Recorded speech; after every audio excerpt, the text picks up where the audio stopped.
Good evening all of you. हमारे YouTube channel के इसके एसके स्टडी पॉइंट में आपका मोस्ट वेलकम है। क्लास स्टार्ट होने से पहले मैं आपसे एक सवाल पूछना चाहता हूँ।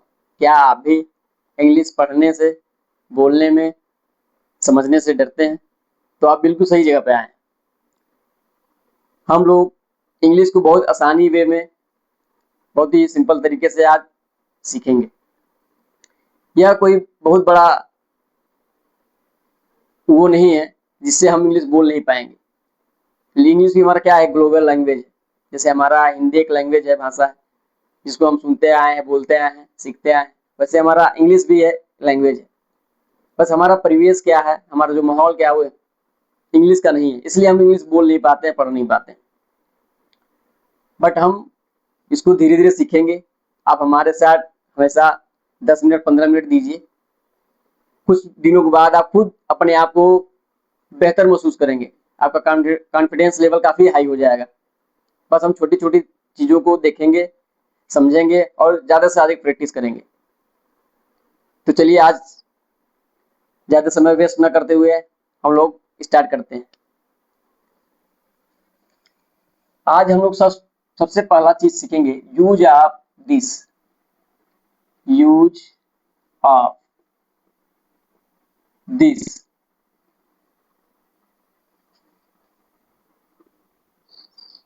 यह का प्रयोग।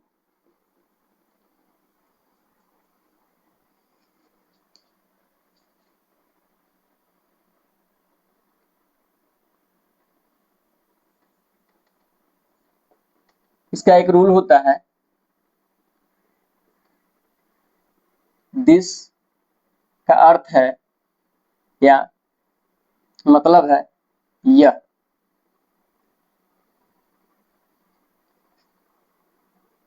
इसका प्रयोग, यूज, हम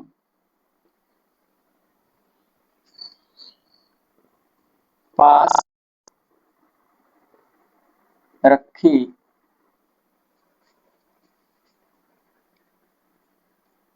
हुई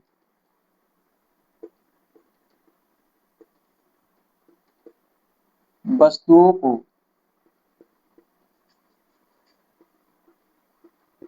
बतलाने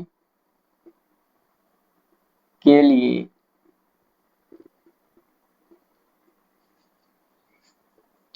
यूज करते हैं।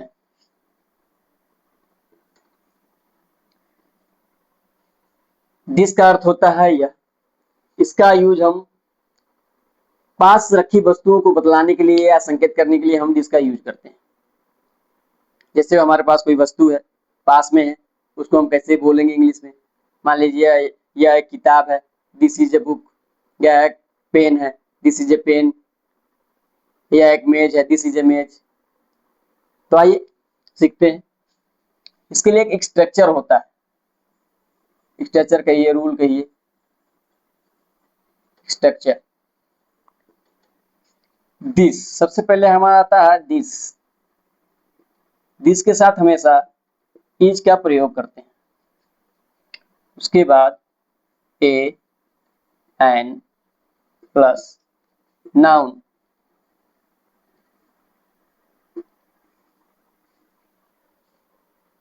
एक एग्जांपल से समझते हैं इसको।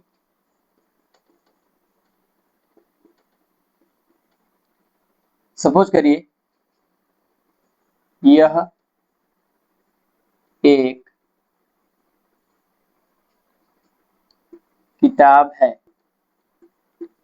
किताब है। मान लीजिए कि हमारे पास कोई वस्तु है, वो किताब है। उसको हम कैसे बोलेंगे इंग्लिश में कि यह एक किताब है? तो हमें पता है यह की इंग्लिश जो होती है वो है दिस। दिस दिस के साथ हमेशा क्या लगता है? इज। इज। अब यह है, दिस इज एक किताब।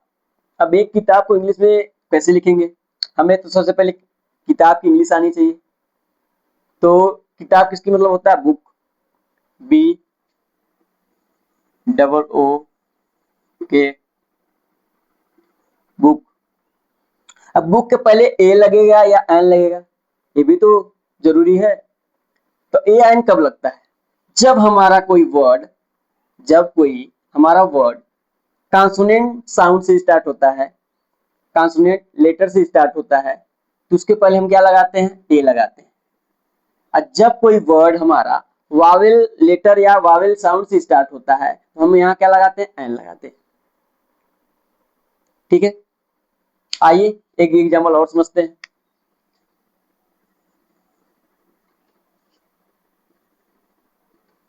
यह एक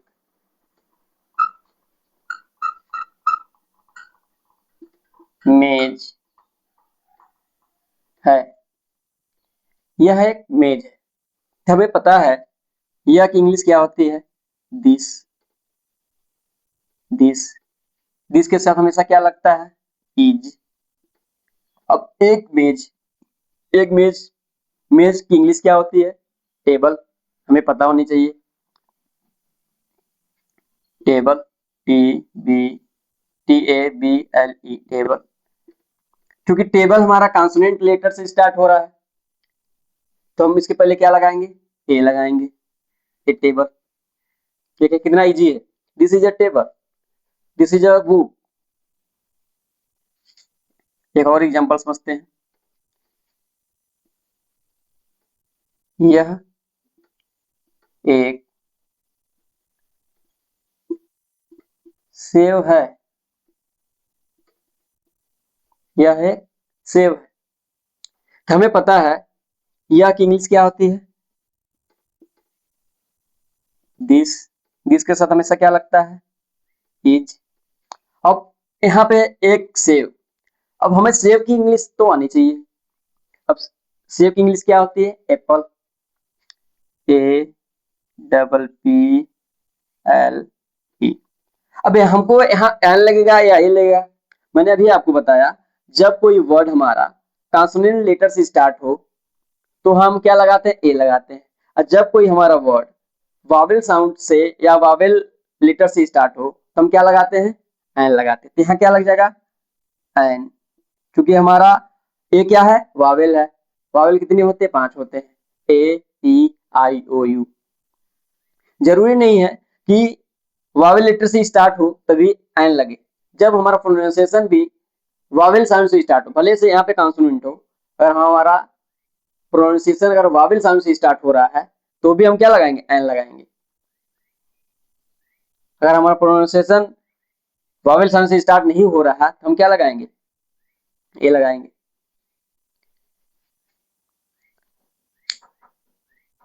अगर आप इसको नोट करना चाहते हैं तो नोट भी कर सकते हैं, काफी यूजफुल चीजें हैं, जिसको आप कभी भी फिर से देख के अपना प्रैक्टिस कर सकते हैं।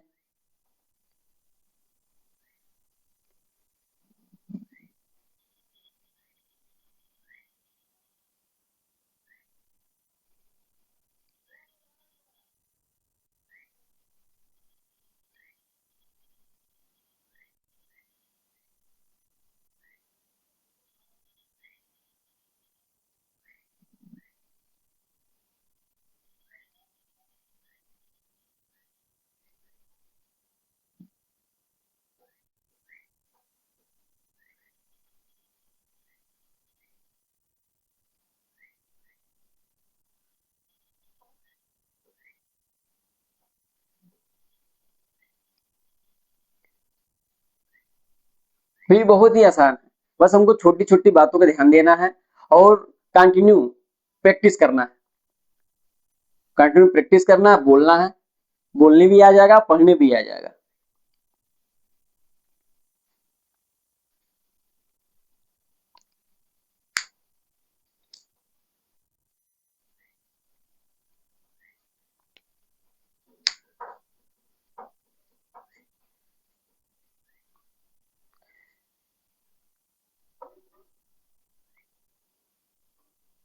चलिए आगे देखते हैं।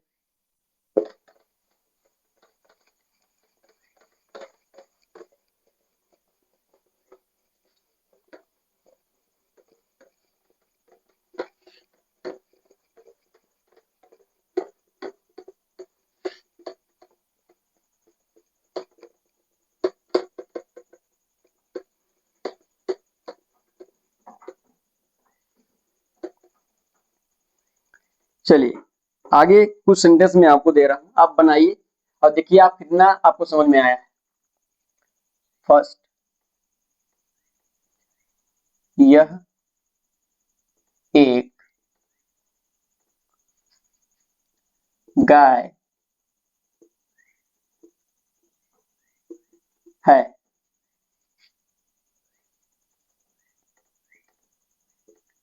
यह एक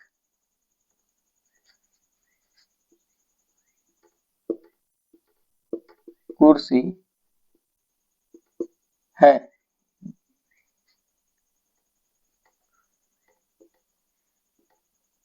यह एक कलम है।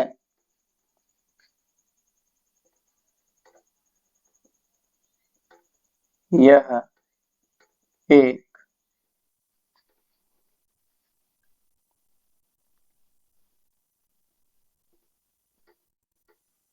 अंडा है।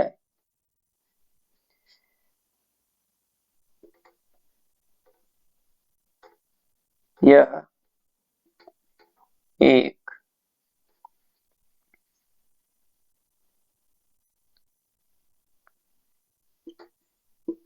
चींटी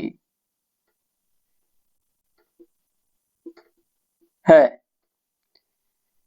चलिए बना के दिखाइए आप, बहुत ही आसान है। इसकी डेली रूटीन में हम लोग देखते हैं, बोलते हैं। गाय हम देखते ही हैं, कुर्सी देखते ही हैं, कलम देखते ही हैं, अंडा देखते ही हैं, खाते ही हैं, चींटी देखते ही हैं। तो ये सब चीजें हम देखते हैं, तो इनका इंग्लिश हमें पता होना चाहिए। अब बाकी सब चीजें वही चीज है। This is, this is, this is, this is, बस हमको ये क्या करना है, ये नाउन जोड़ देना है। हो गया। चलिए ट्राई कीजिए।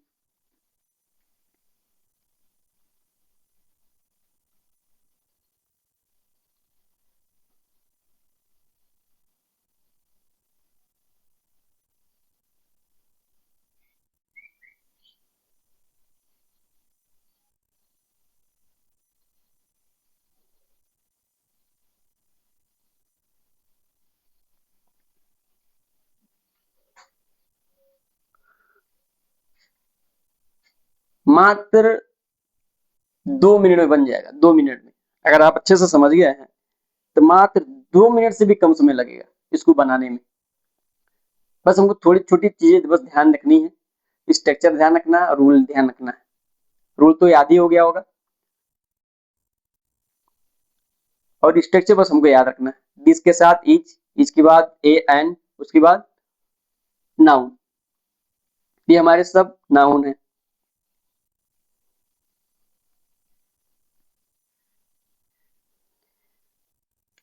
इंग्लिश में एक कहावत है, practice makes a man perfect. Practice करने से इंसान महान बनता है, अच्छा बनता है। इसलिए हम इसको डेली बेसिस पे हम क्या करेंगे, प्रैक्टिस करेंगे, ज्यादा से ज्यादा प्रैक्टिस करेंगे और कंटिन्यू बने रहेंगे। कुछ ही दिनों में हम काफी इंप्रूवमेंट आ जाएगा बोलने में, पढ़ने में, समझने में। कहते हैं सफलता एक दिन में नहीं आती, लगातार प्रैक्टिस करना पड़ता है, तब जाके सफलता हासिल होती है। चलिए देखते हैं इसको। यह एक गाय है, तो हमको यह की स्पेलिंग पता है क्या होती है, दिस। दिस, दिस के साथ हमेशा क्या लगता है, इज। अब दिस इज, यह है, हो गया। अब एक गाय, तो हमको गाय की इंग्लिश क्या होती है, काउ, COW, काउ। अब काउ के पहले क्या लगेगा, ए लगेगा, एन लगेगा। अभी मैंने बताया जब कोई हमारा वर्ड कॉन्सोनेंट लेटर से स्टार्ट होता है तो उसके पहले हम क्या लगाते हैं, ए लगाते हैं। यहाँ क्या लग जाएगा, A. This is a cow. जब कोई हमारा वर्ड वावेल लेटर से स्टार्ट हो या वावेल साउंड से स्टार्ट हो तो हम क्या लगाते हैं, एन लगाते हैं। ऐसे यहाँ पे हमें पता है यह की इंग्लिश क्या होती है, दिस, दिस के साथ हमेशा क्या लगता है, इज। और कुर्सी का इंग्लिश हमको क्या पता होनी चाहिए, इंग्लिश पता होनी चाहिए, तो क्या होती है, चेयर, CHAIR, चेयर। क्योंकि हमारा सी क्या है, कॉन्सोनेंट लेटर है, इसलिए क्या लग जाएगा, ए लग जाएगा। This is a chair. यह एक कलम है, तो हमें पता है यह इंग्लिश दिस, दिस के साथ इज, ये फिक्स है, दिस इज ए पेन। कलम की इंग्लिश क्या होती है, पेन। तो ये हमें पता होनी चाहिए, दिस इज ए पेन। देखिए कितना इजी है। यह एक अंडा है, तो यह की इंग्लिश क्या होगी, is, this, sorry, this, this के बाद इज। अब यहाँ पे अंडे की इंग्लिश क्या होती है, एग, EGG। अब यहाँ पे हमारे देखिए एग जो है उसका पहला लेटर क्या है, वावेल है, वावेल लेटर से स्टार्ट हो रहा है, तो हम क्या लगाएंगे, एन लगाएंगे। अब साउंड में क्या आ रहा है, वावेल आ रहा है, वावेल साउंड से स्टार्ट हो रहा है, वावेल लेटर भी है, तो हम क्या लगाएंगे, an egg, this is an egg. यह एक चींटी है, तो यह की इंग्लिश क्या हो जाएगी, दिस, दिस के साथ हमेशा क्या लगता है, इज। चींटी की स्पेलिंग क्या होती है, ANT, एंड मीन्स चींटी। क्योंकि हमारा वावेल लेटर से स्टार्ट हो रहा है और वावेल साउंड भी है, तो हम क्या लगाएंगे, एन लगा देंगे, दिस इज एन एंड। देखिए कितना इजी है, बहुत ही आसान है, बहुत ही हम आसानी तरीके से बोल सकते हैं, पढ़ सकते हैं, समझ सकते हैं। बस हमें छोटी छोटी चीजों का ध्यान रखना है और ज्यादा से ज्यादा प्रैक्टिस करना है, और कुछ दिनों के बाद हम खुद अपने आप को बेहतर पाएंगे, हमारा कॉन्फिडेंस खुद काफी बढ़ जाएगा। हाँ, हम इंग्लिश बोल पा रहे हैं, समझ पा रहे हैं, पढ़ पा रहे हैं।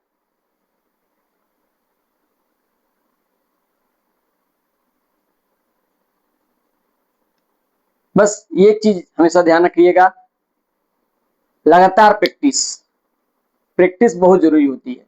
वो चीज हम पढ़ रहे हैं, लिख रहे हैं, जब तक हम उस पर ज्यादा से ज्यादा प्रैक्टिस नहीं करेंगे तब तक वो चीजें हमें आएंगी नहीं, समझ में नहीं आएंगी। खुद से प्रैक्टिस करिए, गलत हो रहा है होने दीजिए, गलती करके ही इंसान सीखता है, तो गलती होने दीजिए। मैं यहाँ आपको बताऊंगा, समझाऊंगा, उसको देखिए, समझिए, उसके बाद प्रैक्टिस कीजिए, सॉल्व कीजिए। गलती से मत घबराइए, गलती सबसे होती है, गलती करके ही इंसान सीखता है। एक बच्चा क ख ग घ जब लिखता है, ABCD जब लिखता है, तो लिखता है, मिटाता है, लिखता है, मिटाता है। क्यों लिखता है, मिटाता है, क्योंकि वो गलती करता है, फिर वो सुधार करता है। रबर का क्या काम होता है, मिटाना। आपकी गलतियों क्या करना है, मिटाना। इससे आप घबराइए नहीं, ठीक है। गलती करेंगे, एक दिन गलती करते करते आप सीख जाएंगे। बस छोटी छोटी चीजों पर ध्यान रखिए। एक बार गलती हो गई, फिर से देखिए कहाँ गलती हो रही है, उसको इम्प्रूवमेंट करिए, फिर देखिए कहाँ गलती होगी, फिर इम्प्रूवमेंट कीजिए। ऐसे करते करते जरूरी नहीं है कि हमेशा बार बार गलती ही होगी, एक समय ऐसा भी आएगा कि 2-3 बार गलती होने के बाद वो एक बार सही हो जाएगा। जब सही हो जाएगा तो आपका कॉन्फिडेंस खुद बढ़ जाएगा, ठीक है। बस आप लगातार कंटिन्यू हमारे साथ बने रहिए और ज्यादा से ज्यादा प्रैक्टिस कीजिए। अगर आपको वीडियो अच्छा लगे तो ज्यादा से ज्यादा लाइक कीजिए, सब्सक्राइब कीजिए और शेयर कीजिए। Thanks for watching.